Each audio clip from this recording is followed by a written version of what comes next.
Hello and welcome to my channel. Well, Toby sent me one of these alcohol stoves and stands, and it comes in this, and it basically shows you 3 different ways you can use it. And it's like a copy of a Trangia. This is a Trangia commercial one. This has the simmering on it, and then there may be fuel in here, yeah, a little bit.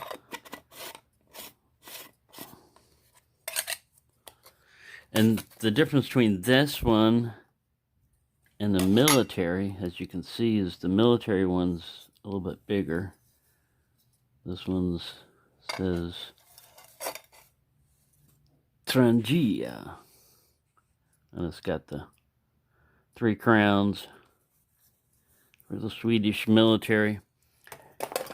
They eventually transitioned to, I got this wire added to it, but they eventually transitioned to an M71 stove, which is basically, I can't find the can. It took a long time to find this. I finally found this. There's a can that fits inside of this of gel fuel, and you just basically pop it off, and this fits in a ridge, you know, much like it does on the Trangia here. And you can cook your stuff that way.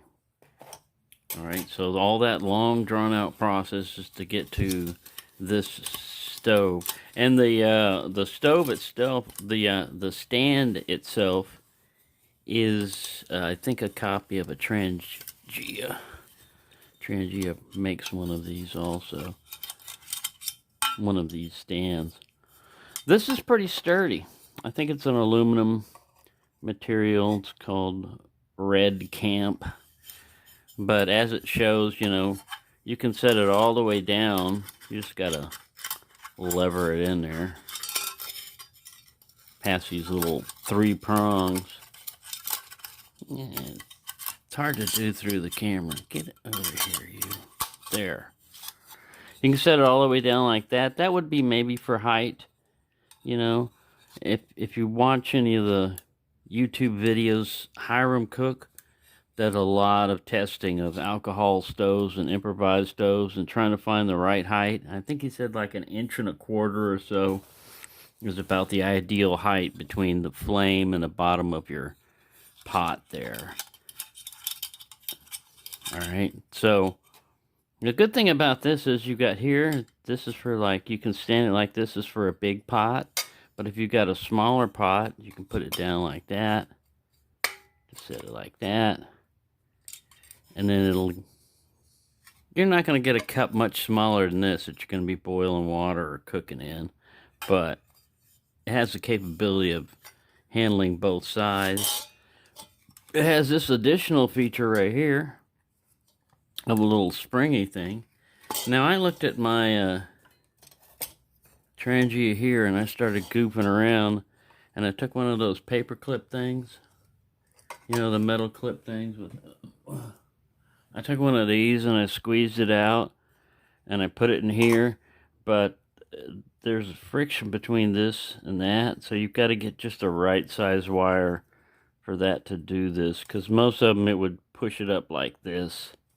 I mean, it still worked, but this is not hard to do. It's very effortless, you know, adjustment. You just usually have to have something to get it. Now this one here, I had to work on it a little bit, because when it came, this was bent, and it was engaging on this way too hard. I mean, this thing would just almost come apart trying to get it up, but now it adjusts fairly easily. So you might need to do some tweaking, but this thing here is just a friction fit. It's got these little 3 indents on there. So if you push it all the way down and lock it in, it can get kind of hard to pull off, but all you gotta do is get up here and pull it off that way. Alright, I haven't put any alcohol or anything in there. Now, these are alcohol stoves, so you can try to make your own and stuff, But this is a little bit more durable, and it's ready-made, and it's got, you know, the proper little reservoirs in there, and there's probably some kind of wick in there to hold fuel just a little bit longer. You've got variable hole sizes and everything, so I mean, yeah, it's fun to try to make your own. Now, with most, when these run, these get hot, you know. I mean, it's a stove, right? So a lot of people used to just sit there and do like this. Well, you've got this O-ring. It's usually rubber. It's usually not high temperature silicone or anything like that. So the best thing is, if you don't have one of these already, you know, I mean, this stove comes with one, but if you didn't have one already, you just get like a bigger size can, you know, a soup can or something else like that, and extinguish it that way. But you don't want to put this in there. All right, so now as far as fuel goes, I like denatured alcohol. Toby sent me some of this stuff, heat, which I've seen a lot of people use before. And if you're overseas in England and stuff, its ingredients, where's it got its ingredients? Contains methyl alcohol. So it's what you guys call meth over there. Here, meth is something entirely different. Has nothing to do with cooking stoves and stuff, but over there, this is, and there's purple color. I don't know what color this is. This is supposed to burn pretty clean. I know for a fact that this burns super clean. I mean, it doesn't leave any residue. Now, if you're using isopropyl alcohol, the lower the number you get, you know, like if it's 70% or whatever, the more water is in there, and it'll get sooty. I mean, even at 91% or whatever, it still leaves quite a bit of soot on the bottom of your pans and stuff. But this stuff burns clean.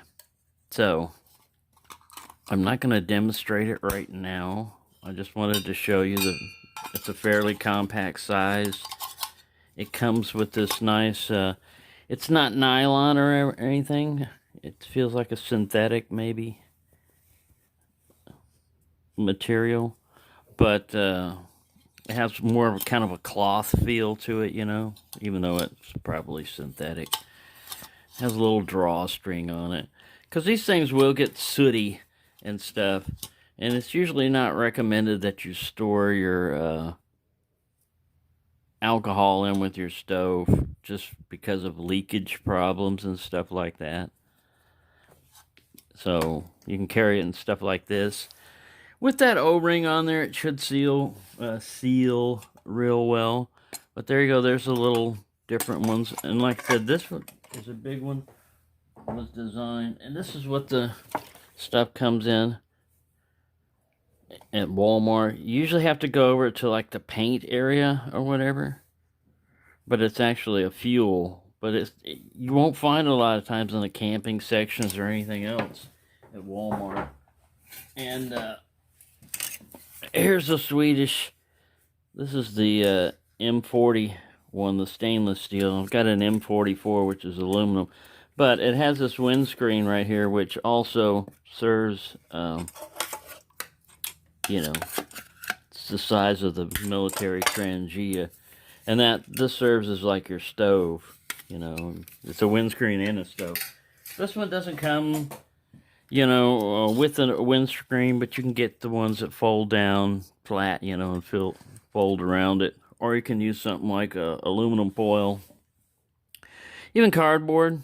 You can carry a few pieces of cardboard with you and sticks, and just put them up and make one for a windscreen. But yeah, alcohol stoves are the way to go. They're usually light.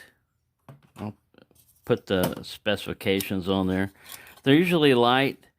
If all you're going to do is boil water, most of these will boil water. Like I said, later on I'll do a test, but most of these will boil water within like 4 to 8 minutes, you know.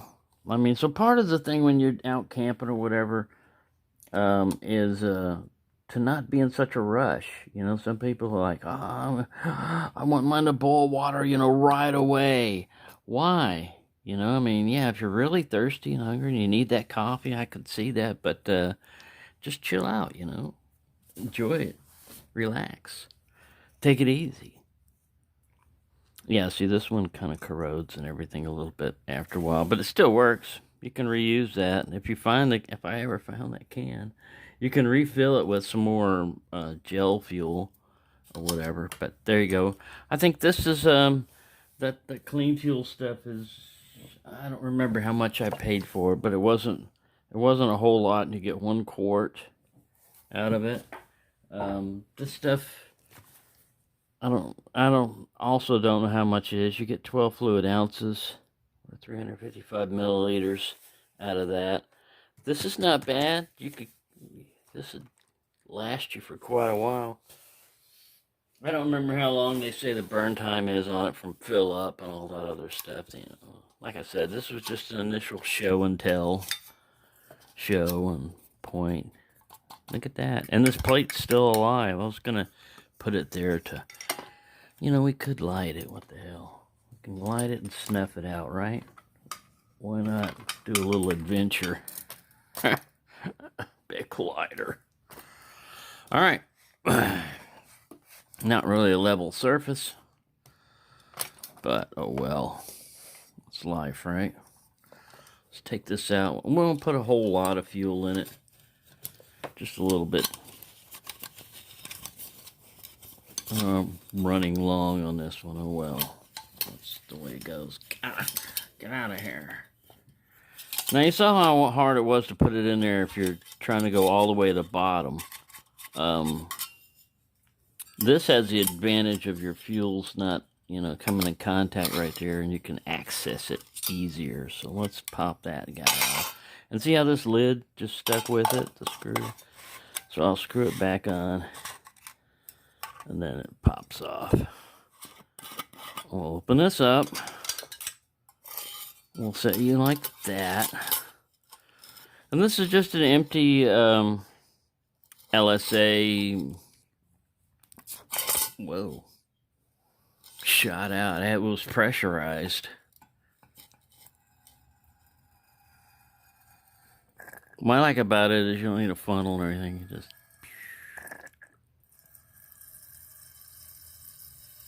want to fill it all. You don't want to go all the way up with these. You want to keep it, you know, like under that ring level. I'm not going to go all the way out. I'm just going to put a little bit there. Get that out of the way. All right. We have fuel everywhere. We'll let that evaporate a little bit. We'll set this chapstick over here. Level it. There we go. All right. I'm going to pause this while the fumes die down. All right, the fumes died down a little bit. I turned the light off on the camera. Now, you see how that's just going in the center there? Usually you want to let this thing warm up a little bit. I got the smoke detector on overhead, but I don't think it's going to produce enough smoke. See, it caught over there, jumped over to the side from the spillage. Ooh, that's pretty warm. Now it's starting to come out of the little jets. Meet George Jetson.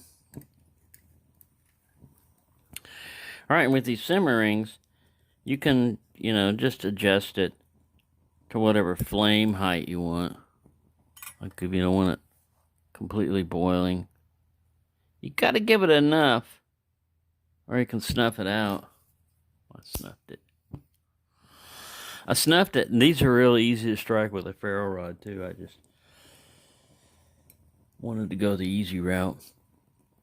Now, they don't make much noise. They're quiet.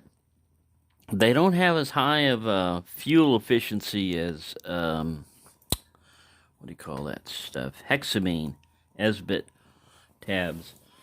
But those smell like, hexamine and Esbit tabs smell like dead fish. That's a pretty bad smell. And They give off toxic chemicals.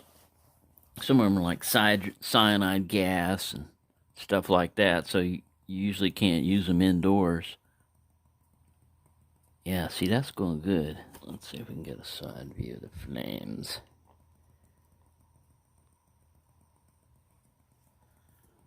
Yeah, see, if you try to get it too small on your regulation, and the stove wasn't completely heated up, let's drop it like this. See how easy that is to use with that tab there? Now, the sucker get hot after a while, and you're going to burn yourself trying to pick it up, but you don't always need it full out. You know, maybe you're trying to simmer some soup, you know, or some beans. You're cooking some beans. Yeah, see, that guy got warm. Trying to close it with my hands. Ow, ow, ow, ow, ow. Ow, ow, ow, ow, ow, ow, ow. And this is a way you would snuff it. Just snuff it out. Snuff it. Like them old candle snuffers, you know, it'd have a little thing look like a little bell with no gong in the middle. That was for snuffing out candles. That's probably before a lot of people's time. Although it's probably used in like a Catholic church. So there you go. It wasn't a big long run time where we had a little burn with it. And I'm going to let that cool off before I put this lid back on there. So there you go. Pretty cool little thing. They're about half price. I think this commercial Trangio one goes for like 22 or something. And this one goes for less than 15, I believe. But I'll put it up there on the end there. So anyway, guys, there you go. A nice little camp stove type thing. That compact, convenient, easy to carry. No muss, no fuss. And yeah, pretty cool. Thanks for watching and have a nice day.